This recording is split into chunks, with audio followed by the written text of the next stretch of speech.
Number देत नाही, बरोबर. आता क्रीडा विभाग तुमच्याकडे आहे. तुमचं असं म्हणणं आहे की मी मेल टाकायचा. ऑन दी स्पॉट मेल मी कसा करायचा मॅडम? कसं तुमच्याशी कॉन्टॅक्ट करायचं, मला संपर्क करायचा असेल, क्रीडा विभागाच्या संबंधित काही तक्रार असेल तर मी तुमच्याशी ऑन द स्पॉट कसं कॉन्टॅक्ट करायचा, कसं संपर्क साधायचा मॅडम? तुमचं असं म्हणणं आहे मी मेल करायचा. बोला ना, ऑफ दी कॅमेरा आपण बोलत होतात. काय म्हणणे मॅडम? माझ्या महत्त्वाच्या फाईल मी पाठवायच्या सरांकडं. नाही, कॉन्टॅक्ट संपर्क मी कसा साधायचा? म्हणून मी संपर्क कसा साधायचा सांगू नाही शकत. तिकडं सांगितलेलं आहे. संपर्क तुमच्याशी जर मला संपर्क साधायचा असेल तर काय वे आहे संपर्क साधण्याचा? मी तुम्हाला ऑन दी स्पॉट ग्राउंडवरती तुमच्या क्रीडा संबंधीशी जिथं काही तक्रारी असेल तर मी मेल करायचा का मॅडम?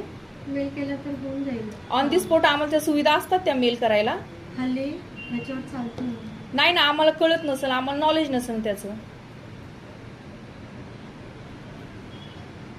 काय करायचं? कसं संपर्क साधायचा? दुसरा वे का आहे तुमच्याकडे? मेल सोडून, ईमेल सोडून. मोबाईल असतात, जीमेल असतात, याचा अर्थ असा नाही की सगळ्याला नॉलेज आहे. तुम्ही शिकलेले आहेत म्हणून सर्वांनी शिकलेलं असतं ते सगळ्यालाच कळतं. मॅडम, एक तुम्ही अधिकारी आहात, क्रीडा विभाग तुमच्या अंडर आहे. माझ्या अंडर म्हणण्यापेक्षा आमच्या इथे उपायुक्त आहेत, उपायुक्तांच्या अंडर मी काम करते. मग तुम्ही तुमचे उपायुक्त डायरेक्ट मी काय म्हणजे डायरेक्ट कलेक्टरला किंवा आयुक्ताला कॉन्टॅक्ट करायचा? तुमच्याशी कॉन्टॅक्ट नाही करायचा. त्यांनी जर म्हटलं, मी त्यांना एक कॉल केला, संपर्क केला, आमच्या मॅडमला कॉन्टॅक्ट करा, मग काय करायचं? मेल करायचं तुम्हाला? मेल करायचा का?